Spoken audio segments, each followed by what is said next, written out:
അപ്പോ നിങ്ങൾ എന്തിനാണ് ഇവിടെ എത്തിച്ചേർന്നത്? എവിടെ നിന്നാണ് വരുന്നത്? എന്താണ് നിങ്ങളുടെ ഉദ്ദേശം? ഞങ്ങൾ കേരള കാർഷിക സർവകലാശാലയിൽ നിന്ന് വരെയാണ്. കോളേജ് ഓഫ് ഫോറസ്റ്റ് വിദ്യാർത്ഥികളാണ്. അപ്പം നമ്മൾ ഈ അരിമ്പൂര് പഞ്ചായത്തിന് വേണ്ടിയിട്ട് പീപ്പിൾസ് ബയോഡൈവേഴ്സിറ്റി രജിസ്റ്റർ എന്ന് പറയുന്ന സംഭവമുണ്ട്. അപ്പം അത് പുതുക്കുകയാണ് ഈ പ്രാവശ്യം.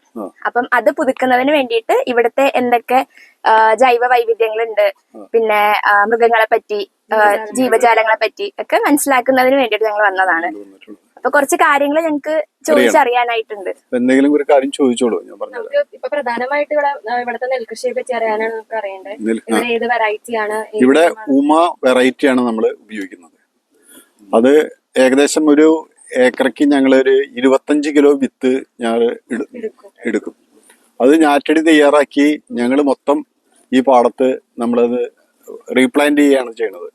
അതിന് ബംഗാളികളെയാണ് നമ്മൾ ഉപയോഗിക്കുന്നത്. അതൊരു ഏക്കറയ്ക്ക് നമ്മളൊരു കർഷകന് ഒരു ഏക്കർ നടുന്നതിന് അവർക്ക് 4500 റുപ്യ വെച്ചിട്ട് നമ്മൾ അവർക്ക് കൊടുക്കും. അപ്പൊ അതൊരു എത്ര ഏക്കർ നട്ടു അന്നത്തെ ദിവസം ആ പൈസ അവർക്ക് കൊടുക്കും. അങ്ങനെയാണ്. അപ്പൊ അതൊരു 6 ദിവസം കൊണ്ട് ഇത് നട്ട് കഴിഞ്ഞു. ഇപ്പോ നട്ടിട്ട് ഒരു 10 ദിവസം ആയി കഴിഞ്ഞു. അപ്പൊ ഇനി കർഷകർ ഒരു 5-ാം പക്കം തൊട്ട് 6-ാം പക്കം തൊട്ട് വളം ഇട്ട് തുടങ്ങും. അപ്പൊ ഏറെക്കുറെ ഓൾമോസ്റ്റ് കർഷകരും വളം ഉപയോഗിച്ച് കഴിഞ്ഞു തുടങ്ങി. ഇനി കുറച്ച് ദിവസം കൂടി കുറച്ച് ആൾക്കാരും കൂടി നടാനുള്ളൂ. അപ്പൊ അത് ഈ മഴ ഇതിന്റെ ഇടയിൽ പെയ്ത കാലാവസ്ഥ വ്യതിയാനം ഞങ്ങളെ വലിയ ബുദ്ധിമുട്ടിലാക്കിയിട്ടുണ്ട്. ശക്തമായ മഴ പെയ്തപ്പോ ഇത് നട്ടത് മുഴുവനും വെള്ളത്തിലായി. പിന്നെ കറണ്ട് പോയി. അങ്ങനെ ചെറിയ പ്രശ്നങ്ങളൊക്കെ ഉണ്ടായപ്പോ എന്നാലും ഞങ്ങൾ അതിനെ അതിജീവിച്ചുകൊണ്ട് ഞങ്ങൾ കൃഷി ഇറക്കാണ്. പിന്നെ ആ റോഡ് വെള്ളം കവിഞ്ഞ് എപ്പോഴും ഇങ്ങോട്ട് കിടക്കും. അത് ഇക്കൊല്ലം ഒരു 4.5 മാസക്കാലാണ് മുങ്ങിക്കിടന്നത്. അപ്പൊ അതും ഞങ്ങൾക്ക് വലിയ ബുദ്ധിമുട്ടുണ്ടാക്കിയിട്ടുണ്ട്. അപ്പൊ അതിന് ഞങ്ങള് ഒരു 600-700 ചാക്ക് മണ്ണ് നിറച്ച് ആ സൈഡിൽ ഞങ്ങൾ കൊണ്ടിടുകയാണ് ചെയ്യുന്നത്. അപ്പൊ വെള്ളത്തിന്റെ താൽക്കാലികമായിട്ട് പിടിച്ചു നിർത്താൻ വേണ്ടിയിട്ട്. അതിന്റെ റോഡ് ഉയർത്തുന്നതിന് വേണ്ട ഗവൺമെന്റ് നടപടികൾ തുടങ്ങി കഴിഞ്ഞിട്ടുണ്ട്. സോയിൽ ടെസ്റ്റിംഗ് ഒക്കെ കഴിഞ്ഞു. അത് വേഗത്തിലാവുന്നുള്ള ഒരു പ്രതീക്ഷയിലാണ് ഞങ്ങൾ ഇരിക്കുന്നത്. അങ്ങനെ കിട്ടിക്കഴിഞ്ഞാൽ ഭയങ്കര സന്തോഷമാണ് ഞങ്ങൾക്കുണ്ടാകും. രോഗങ്ങൾ സാധാരണഗതിയില് ഓലപ്പുഴു, തണ്ടുതുരപ്പൻ, പിന്നെ BLP, ഇതാണ് മെയിൻ ആയിട്ട് കാണുന്ന രോഗം. അതിനെ പ്രതിരോധിക്കാനായിട്ട് എന്തെങ്കിലും ചെയ്യുന്നുണ്ടോ? അത് യൂണിവേഴ്സിറ്റിയുടെ ആൾക്കാർ വരും, അല്ലെങ്കിൽ കൃഷി ഓഫീസർ വരും. അവർ നിർദ്ദേശിക്കുന്ന അതാത് സമയങ്ങളിൽ നിർദ്ദേശിക്കുന്ന മരുന്നുകൾ ഞങ്ങൾ അപ്ലൈ ചെയ്തു. കൂടാതെ ഞങ്ങൾ ബ്ലീച്ചിങ് പൗഡർ എല്ലാ വർഷവും ഒരു 40-45 ദിവസം ആകുമ്പോൾ മൊത്തം മേടിച്ച് ഞങ്ങൾ ഈ ചാലുകളിൽ വെള്ളം വറ്റിക്കും. വെള്ളം വറ്റിച്ചിട്ട് വെള്ളം തുറക്കുന്ന സ്ഥലത്ത് ഇത് കനം കുറച്ചിട്ട് കൊടുത്തുകൊണ്ട് എല്ലാ സ്ഥലത്തേക്കും ഞങ്ങൾ എത്തിക്കും. യൂണിവേഴ്സിറ്റി പറഞ്ഞിട്ടുള്ളത് 20 ഗ്രാമിന്റെ കിഴികൾ കെട്ടി 20 കിഴിയിടാനാണ് പറഞ്ഞു. പക്ഷെ ഞങ്ങൾക്ക് അതിനേക്കാളും കൂടുതൽ എഫക്റ്റീവായിട്ട് തോന്നുന്നത് വെള്ളം തുറന്നു വിടുന്ന സ്ഥലങ്ങളിൽ ഇത് കനം കുറച്ചിട്ട് കൊടുത്തു കഴിഞ്ഞാൽ ആ വെള്ളം എല്ലാ സ്ഥലത്തേക്കും ഒരുപോലെ എത്തിച്ചേരും. അപ്പൊ അത് ഞങ്ങൾക്ക് 2-3 കൊല്ലമായിട്ട് ഞങ്ങൾ മുന്നേ കിഴി കെട്ടിയിടാറ് പതിവ്. പക്ഷെ അതത്ര എഫക്റ്റീവായിട്ട് തോന്നില്ല. ഇങ്ങനെ ചെയ്യുമ്പോൾ അത് ഞങ്ങൾ ഭയങ്കര എഫക്റ്റീവായിട്ട് തോന്നാറുണ്ട്. അങ്ങനെ കഴിഞ്ഞ വർഷക്കും വലിയ കുഴപ്പമില്ലാത്ത എങ്കിലും കഴിഞ്ഞ വർഷം ഞങ്ങളുടെ 45 ദിവസത്തെ ഞാറ് വെള്ളം കവർ ചെയ്ത് നശിച്ചു പോയി. ഇക്കൊല്ലം അങ്ങനെ ഉണ്ടാവാതിരിക്കട്ടെ എന്ന് ഞങ്ങൾ പ്രാർത്ഥിക്കുകയാണ്.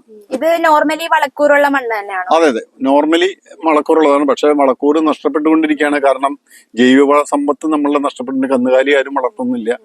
അപ്പോൾ അതുകൊണ്ട് പിന്നെ പച്ചില വളങ്ങൾ ചേർക്കുന്നില്ല. അപ്പൊ അതുകൊണ്ട് തന്നെ മണ്ണിന്റെ ഒരു ഘടന നഷ്ടപ്പെട്ടുകൊണ്ടിരിക്കുകയാണ്. പിന്നെ ആ കൂടി ഇപ്പൊ ഈ കരിവന്നൂർ പുഴയിൽ നിന്ന് വരുന്ന വെള്ളം വരുമ്പോൾ അതിൽ നിന്ന് വരുന്ന ചെറിയ മട്ടുണ്ടല്ലോ, അത് മാത്രമാണ് ഞങ്ങൾക്ക് ചെറിയൊരു സഹായമായിട്ടുള്ളത്. ഇത്രയാണ് ഞങ്ങളുടെ കൃഷിയുടെ. മീൻ വളർത്തലുണ്ട്. ഇക്കൊല്ലം ഒരു 1,75,000 മീൻ കുഞ്ഞുങ്ങൾ മത്സ്യഫണ്ട് നിക്ഷേപിച്ചിരുന്നു. അത് ഈ പ്രളയം വന്നപ്പോ 4.5 മാസക്കാലാണ് റോഡ് മുങ്ങിക്കിടന്നത്. 90% മീനുകളും അതിൽ നിന്ന് നഷ്ടപ്പെട്ടു കഴിഞ്ഞു. സബ്സിഡി ഞാൻ പറഞ്ഞല്ലോ, ഞങ്ങൾക്ക് ഏകദേശം ഗവൺമെന്റ് ഒരു 30,000 രൂപയോളം ഒരു ഏക്കർ നെൽകൃഷി ചെയ്യാനായിട്ട് സർക്കാർ തരുന്നുണ്ട്. അതായത് ഇപ്പൊ തന്നെ ഗവൺമെന്റ് ₹1.68 നെല്ലിന് വില കൂട്ടിയിട്ടുണ്ട്. അപ്പൊ 7 രൂപയോളം സംസ്ഥാന ഗവൺമെന്റ് MSPക്കാട്ടിലും കൂടുതൽ തരുന്നുണ്ട്. കേരളത്തിൽ മാത്രമാണ് തരുന്നത്. അപ്പൊ അങ്ങനെ നോക്കുമ്പോൾ 2.5 ടൺ നെല്ല് ഉത്പാദിപ്പിക്കുകയാണെങ്കിൽ ഏതാണ്ട് ഒരു 17,000 രൂപയോളം സംസ്ഥാന ഗവൺമെന്റ് അതിന് തരുന്നുണ്ട്. അതുകൂടാതെ ഉഴുവുകൂലി എന്ന് പറഞ്ഞിട്ട് ഞങ്ങൾക്ക് ഒരു ഏക്കറയ്ക്ക് ഒരു 3,500-4,500 റുപ്യോളം അത് കിട്ടും.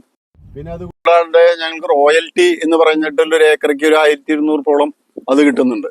പിന്നെ സബ്സിഡി അത് ഇക്കൊല്ലം കുറവാണ്. 10 പാക്കറ്റേ കിട്ടിയിട്ടുള്ളൂ. അതിന് ഒരു 90 റുപ്യ വെച്ചിട്ട് ഒരു പാക്കറ്റിന് അതൊരു കിലോ 9 റുപ്യ സബ്സിഡി കഴിച്ചു കഴിഞ്ഞാൽ 10 പാക്കറ്റിന് 900 റുപ്യ അത് കിട്ടുന്നുണ്ട്. പിന്നെ ഞങ്ങൾക്കിപ്പോ പമ്പിങ് ചാർജ് കറണ്ട് ചാർജ് മുഴുവനും സംസ്ഥാന ഗവൺമെന്റ് വഹിക്കുന്നത്. ഇപ്പൊ ഒരു ബില്ല് വന്നുകൊണ്ട് 5,65,000 രൂപയാണ് കറണ്ട് ചാർജ് വന്നാൽ. അത് നോക്കുമ്പോൾ ഒരു 4,500 രൂപയോളം ഒരു ഏക്കറയ്ക്ക് സംസ്ഥാന ഗവൺമെന്റ് അതും കൂടി ചെലവ് വരുന്നുണ്ട്. അപ്പൊ ഏകദേശം 30,000 രൂപയോളം 35,000 രൂപയോളം ചെലവ് വരുന്നുണ്ട്. അതില് ഓരോ കർഷകനും ഒരു ഏക്കറയ്ക്ക് ഒരു 40,000 രൂപ താഴെ ചെലവ് വരുന്നുണ്ട്. അപ്പൊ ഏകദേശം ഒരു ഏക്കർ നെൽകൃഷി ചെയ്തെടുക്കുമ്പോൾ ഒരു ഏക്കറിൽ നിന്ന് കിട്ടുന്ന നെല്ലിന്റെ ഉൽപാദന ചെലവ് 70,000-നും 80,000-നും ഇടയ്ക്ക് വരും. അപ്പൊ അതിൽ നിന്ന് 2.5 ടൺ നെല്ല് കിട്ടിക്കഴിഞ്ഞാൽ നമ്മൾക്ക് കിട്ടുക 28, 56, 10, 66, 4, 70,000 രൂപയാണ് നമ്മൾക്ക് കിട്ടുക. പ്ലസ് വൈക്കോല് പോയെങ്കിൽ പോയി. അപ്പോ ഈക്വൽ, അതായത് ലാഭമില്ല നഷ്ടമില്ലാത്ത രീതിയിലാണ് അത് പോയിക്കൊണ്ടിരിക്കുന്നത്. അപ്പൊ സംസ്ഥാന ഗവൺമെന്റ് ഇത് എന്ന് നിർത്തി കഴിഞ്ഞു കഴിഞ്ഞാൽ ഇതൊക്കെയും അവതാളത്തിലാവും. നെൽകൃഷി മുന്നോട്ട് കൊണ്ടുപോകാൻ പറ്റില്ല. പോരാത്തതിന് കാലാവസ്ഥ വ്യതിയാനം വലിയ പ്രശ്നങ്ങളാണ് ഞങ്ങൾക്ക് നേരിട്ടുകൊണ്ടിരിക്കുന്നത്. അതിനെ അതിജീവിക്കുന്ന അത്യുൽപാദന ശേഷിയുള്ള വിത്തനങ്ങൾ നമ്മുടെ ഗവൺമെന്റ് കൊണ്ടുവരണം. അതാണ് ഞങ്ങളുടെ പ്രധാനപ്പെട്ട കാര്യങ്ങൾ, ആവശ്യങ്ങൾ. അത്യുൽപാദന ശേഷിയുള്ള കീടങ്ങളെ അതിജീവിക്കുന്ന വിത്തനങ്ങൾ കൂടി കൊണ്ടുവന്നു കഴിഞ്ഞാൽ ഞങ്ങൾ കർഷകർ സംതൃപ്തരാണ്. അതാണ് ഞങ്ങൾക്ക് പറയുന്നത്. പിന്നെ കഴിഞ്ഞ കൊല്ലം നഷ്ടം വന്നാൽ കാലാവസ്ഥ വ്യതിയാനത്തിന്റെ കാലാവസ്ഥ വ്യതിയാന വിള ഇൻഷുറൻസ് തരുന്നുണ്ട് കേട്ടോ. അത് കഴിഞ്ഞാലും 19,514 രൂപ ഒരു ഏക്കറയ്ക്ക് കിട്ടി. അതില് പകുതി സംസ്ഥാന ഗവൺമെന്റും പകുതി കേന്ദ്ര ഗവൺമെന്റാണ്.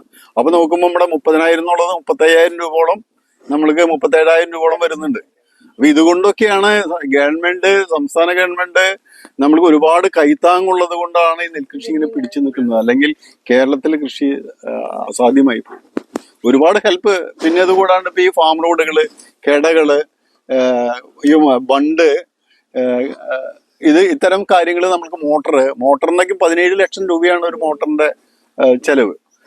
ഇങ്ങനെ ഒരുപാട് നാനാവിധങ്ങളിൽ എങ്ങനെയൊക്കെയാണോ നമ്മൾക്ക് ഗവൺമെന്റിനെ ഞങ്ങളെ സഹായിക്കാൻ പറ്റാതൊക്കെയും ഗവൺമെന്റ് സഹായിച്ചുകൊണ്ടിരിക്കുന്നത്. അതുകൊണ്ടാണ് നെൽകൃഷി ഇങ്ങനെ പിടിച്ചു നിന്ന് പോകുന്നത്. ഗവൺമെന്റ് ആ കാര്യത്തിൽ ഞങ്ങൾക്ക് വളരെ ഹെൽപ്ഫുൾ ആണ്. പക്ഷെ എങ്കിലും ഒരു ലാഭകരമായിട്ട് കൃഷി പോകാത്തൊരവസ്ഥയുണ്ട്. ഞാൻ പറഞ്ഞല്ലോ, കിട്ടുന്ന പൈസ ഞങ്ങൾക്ക് ചെലവിലേക്ക് പോവുകയാണ്.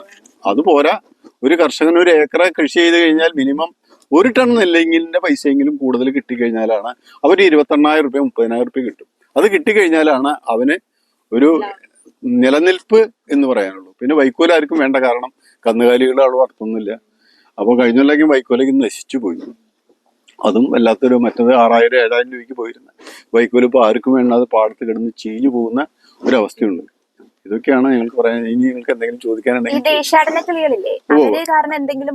ദേശാടന പക്ഷികളില് നീർക്കാക്ക, ഈ നീർക്കാക്ക ലക്ഷങ്ങളാണ് വരിക. ലക്ഷങ്ങൾ വന്നിട്ട് നമ്മുടെ മത്സ്യസമ്പത്തിനെ ഉണ്ടല്ലോ, അവരൊരു ദിവസം 4 മുതൽ 5 കിലോ മത്സ്യങ്ങളെ ഇവര് ഭക്ഷിക്കും. ഇവര് ടൗണിലേക്ക് പോയി കാണാം, ഇവര് കഷ്ടിച്ച് ഭയങ്കര മണമായിട്ട്. അപ്പൊ നമ്മൾക്ക് ലക്ഷങ്ങൾ വന്നിട്ട് ഈ നീർക്കാക്ക നമ്മുടെ ചാലുകളിൽ നിന്നൊക്കെ വന്ന് മീൻ പിടിച്ചു പോകുന്നൊരവസ്ഥ, നമ്മൾക്കത് ഉപയോഗിക്കാൻ കഴിയാത്ത അവസ്ഥ. ഇതിനെ പിടിക്കാനായിട്ട് നിരോധനം. പിന്നെ അതുകൂടാണ്ട് വലിയ ഞാറക്കൊക്കുകൾ എന്ന് പറയുന്ന വലിയ കൊക്കുണ്ട്, 1.5 കിലോ 2 കിലോ തൂക്കം വരുന്ന ഞാറക്കൊക്കുകൾ നട്ട് കഴിഞ്ഞാൽ ഈ ചെറുമീനുകളെ പിടിക്കാൻ വേണ്ടിയിട്ട് ഇവർ നടന്നു പോകുമ്പോൾ ഇത് മുഴുവനും ചേറിൽ അമ്പി പോകുന്നൊരവസ്ഥയുണ്ട്. അതും ഞങ്ങൾക്ക് വല്ലാത്ത പ്രശ്നങ്ങളുണ്ട്. അപ്പൊ ഇതൊക്കെയും ദേശാടന പക്ഷികള് നമ്മൾക്ക് ഉപയോഗിക്കാൻ പാടില്ല എന്ന് പറഞ്ഞാൽ കർഷകർക്ക് ഇത്തരത്തിലുള്ള ദ്രോഹങ്ങളുണ്ട്. പിന്നെ നമ്മുടെ ഞവിനി ഒക്കെ ഉണ്ടല്ലോ പണ്ടത്തെ, ഇവര് വന്ന് പറക്കിയെടുത്ത് കൊത്തി തിന്ന് അതും നശിപ്പിക്കുന്ന ഒരു അവസ്ഥയാണ്. അപ്പൊ നമ്മളുടെ മത്സ്യസമ്പത്തിനെയും പ്രകൃതിയിലുള്ള മറ്റ് ജീവജാലങ്ങളെയും ഇവർ ഒരുപാട് നമ്മൾക്ക് നമ്മളുടെ അനുയോജ്യമായ കാലാവസ്ഥ. എന്നാൽ നാടൻ കൊക്കുണ്ട്, വെള്ള, അത് നമ്മൾക്ക് നല്ലതാണ്. അവര് കൊച്ചു കീടങ്ങളെ കൊത്തി തിന്നാൻ, എന്നാൽ ഞങ്ങൾക്ക് യാതൊരു ശല്യമില്ലാത്തതാണ്. ഇത്തരമുള്ള ദേശാടന പക്ഷികളേക്ക് നമ്മൾ കൺട്രോൾ ചെയ്യേണ്ട കാലങ്ങൾ അതിക്രമിച്ചു എന്നാണ് എന്റെ ഒരു അഭിപ്രായം. ഈ പാടത്തിലെ മെഷീനറീസോ അങ്ങനെ എന്തെങ്കിലും? മെഷീനറി ഉപയോഗിക്കുന്നുണ്ട്. മെഷീനറി എന്ന് പറഞ്ഞാൽ നമ്മളിപ്പോ ആദ്യം പൂട്ടാനായിട്ട് ഉപയോഗിക്കുന്നത് ട്രാക്ടറാണ്. അത് 2 ചാല് ഇപ്പോ വേനൽക്കാലത്ത് ഞങ്ങൾ പൂട്ടിയിരുന്നില്ല. 2 ചാല് പൂട്ടും. 2 ചാല് പൂട്ടി കഴിഞ്ഞാൽ പിന്നെ ടില്ലർ ഉപയോഗിച്ച് നിരത്തിയതിന് ശേഷമാണ് ഇത് നടുക. നട്ട് കഴിഞ്ഞ് ഒരു 5-ാം പൊക്കം 6-ാം പൊക്കം ഞങ്ങൾ വളമിട്ട് കൊടുക്കും. ഞാറ്റടി ഞങ്ങൾ തയ്യാറാക്കി അതിൽ അത്യാവശ്യം ചെറിയ വളങ്ങളും കീടനാശിനികൾ പ്രയോഗം കഴിഞ്ഞിട്ടാണ് നമ്മളിത് ഇതിൽ കൊണ്ട് റീപ്ലാന്റ് ചെയ്യുന്നത്. ആചാരാനുഷ്ഠാനങ്ങള് എന്നാണല്ലോ ചോദിച്ചത്. അത് ആചാരാനുഷ്ഠാനങ്ങൾ എന്ന് പറഞ്ഞു കഴിഞ്ഞാൽ പണ്ട് കാലത്ത് ഇത് ഒരുമിച്ച് കിടന്നിരുന്ന മനക്കുടി കായലാണ്. അതിനെ സർക്കാർ ഇടപെട്ടുകൊണ്ട് വിവിധ പാടശേഖരങ്ങളായിട്ട് തിരിച്ചു. അതിനു മുന്നേ നമ്മൾ മുളങ്കുറ്റി താറ്റി, മുളങ്കുറ്റി തന്നെ അത് ഒരു നെറ്റ് മാതിരി ഉണ്ടാക്കി, അത് തഴുതൽ എന്നാ പറയാം. അതിന് തഴുതൽ ഇറക്കി അതിൽ മണ്ണിട്ട് അത് തള്ളാതിരിക്കാൻ അതിൻ്റെ തൊട്ട് താഴെ ഒരു മാട്ടം കൂടി മാടും. അതിന് പിള്ളമാട്ടം എന്നാ പറയുന്നത്. അത് ഉറപ്പിച്ച് കമ്പിക്കിട്ട് ഉറപ്പിച്ച് നിർത്തും. എങ്കിലും എപ്പോൾ വേണമെങ്കിലും അത് പൊട്ടിപ്പോകാവുന്ന ഒരു അവസ്ഥയായിരിക്കും. അപ്പോൾ കാവൽക്കാരുണ്ടായിരിക്കും, 2-3 കാവൽക്കാരുണ്ടായിരിക്കും. പിന്നെ വൈക്കോലുണ്ടകൾ കൊണ്ടുവയ്ക്കും.